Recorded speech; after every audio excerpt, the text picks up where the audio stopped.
ভাই এখানে motor controlling এর প্রসেসিং চলছে আমাদের ট্রেনিং সেন্টারে। এই যে এই ভাইটি মোটর অন করার চেষ্টা করছে।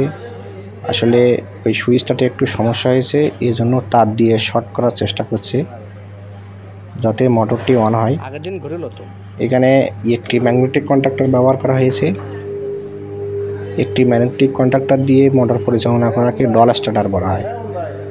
যখন দুইটা ম্যাগনেটিক কন্ট্যাক্টর ব্যবহার করবেন তখন সেটাকে রিভার্স ফরওয়ার্ড, কিন্তু এখানে মোটর একদিকে ঘুরছে, এজন্য এটাকে ডল স্টার্টার বলা হয়। তো এই সুইচটি অফ সুইচ, ওয়েদার সুইচটি অন সুইচ। ভাইটি আসলে মোটর অন করেছে, তো এখানে কিছু কানেকশন প্রবলেমও আছে, সেক্ষেত্রে এজন্য মোটরটি একটু আস্তে আস্তে ঘুরছে।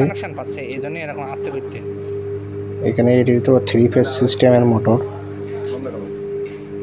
যদি ভিডিওটি ভালো লেগে থাকে তবে ফলো দিয়ে অবশ্যই পাশে থাকেন।